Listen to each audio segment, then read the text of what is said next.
Shalom, tunezerewe Imana cyane mu mutima kuri uyu munsi Imana itwongereye n'undi munsi duhaye n'indi ntambwe nshya nanone dutejwe kuri uyu munsi w'113 muri uyu mwaka w'2024.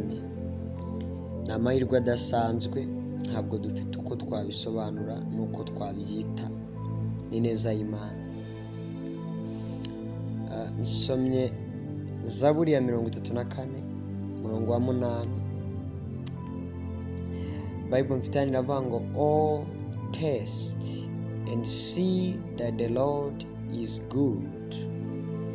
Blessed is the man who takes refuge in him.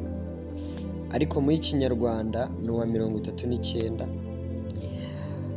Musogongere mumenye yuko Uwiteka agira neza, hahirwa umuhungiraho. Wow! Nta rindi zina munsi y'ijuru umuntu abasha kwakiriramo gukira keretse izina rya Kristo. Ndagira ngo wibuke ko imbaraga zose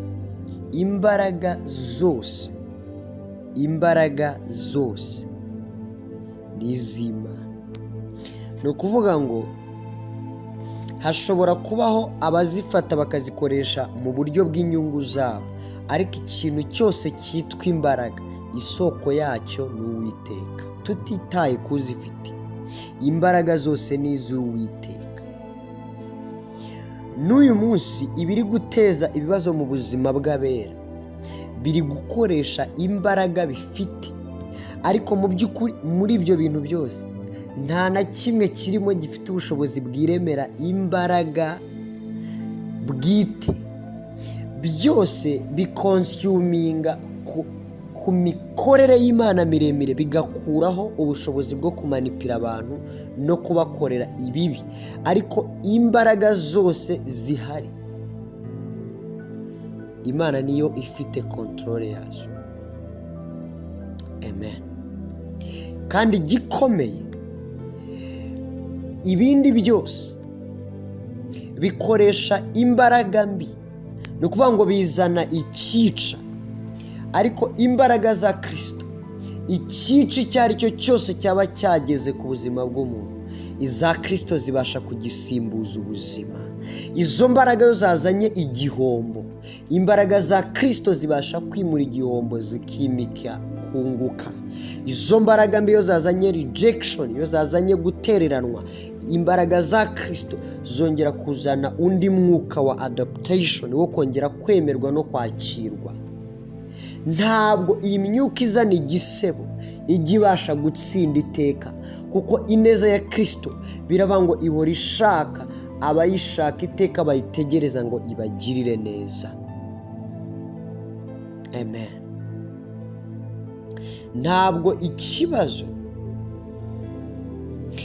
ari ikiza gupima imbaraga z'Imana ku buzima bw'umuntu, ahubwo rimwe na rimwe ikibazo gituma imitekerereze y'umuntu igira urwego ivaho ikagira n'urwo igeraho mu bijyanye no kugira umubano mwiza n'Imana. Reka nkwibutse, ijambo ryose uvuga mu kibazo rishobora kuba icyaha cyangwa rikakubera ishingiro ry'imbuto nziza muri urwo rugendo. Ijambo ryose ridafite aho rihuriye no kwizera riturutse mu kanwa k'umukristo ni icyaha. Biravuga ngo Aburahamu uwo yizeye Imana, ngo yiringiye ibitari bikwiye kwiringirwa, ngo niyo mpamvu byamuhwanirijwemo no gukiranuka. Bibiri ikavuga ngo umutima udafite kwizera ntabwo wanezeza Imana, kuko kwizera bisigura ko umuntu afite gukiranuka muri we. Amen. So nimba kwizera bigaragaza ko umuntu afite gukiranuka muri we, ni ikintu gikomeye, ni ikintu kidasanzwe kuba mu bibazo ufite uyu munsi. Amagambo uvuga iyo abaye agaragaza ko wihebye. Bivuze ngo urimo uragwiza ibyaha kuruta kugwiza umutima utegereje Uwiteka. Niyo mpamvu imbaraga zo gukira no gupfa akenshi zituye ku rurimi rw'uri muri icyo kibazo. Niba hari umuntu wagufasha gusohoka muri icyo kibazo wa mbere, ni wowe ubwawe. Kubera iki? Amagambo wibwira ashobora kukubera umusemburo w'imbaraga zo gutsinda, cyangwa se akaguha kunamuka neza, ugaterwa ubwoba ndetse ugahahamuka muri we bikomeye. Niyo mpamvu iki cyumweru nkwingingira Imana, umutima wawe, ibitekerezo byawe nibyatura amagambo y'ubuzima, nibyatura amagambo y'imibereho, nibyature gukira. Akanwa kawe nikature iterambere, akanwa kawe nikature kwaguka, akanwa kawe nikature intsinzi. Kuko buriya uretse no kuba byakwitwa icyaha, uretse no kuba byakwitwa kwica intege, kwatura amagambo y'urucantege mu buzima bwawe ni ugufunga imiryango ya possibility.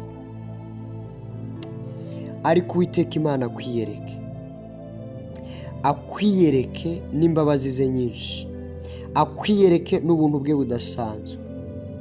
Nyuma y'amajoro menshi y'umubabaro, yo kwibaza aho ibisubizo bizava utahazi, Uwiteka yasimbuza amajoro y'umunezero uvuga ngo nyuma y'igihe ntazi aho ibi bizava, noneho mbibonesheje amaso yanjye. Nyuma y'igihe ntazi aho iki kibazo kizarangirira, none ubu ngubu igisubizo ndagifite. Uwari ingumba, Bibiliya iravuga ngo uyu munsi arakikiye. Nawe mu byo uciyemo, mu bigukomere, mu bimaze iminsi bikugoye, Uwiteka kwereka igisubizo umaze igihe kinini utegereje. Mu izina rya Yesu Kristo, amen.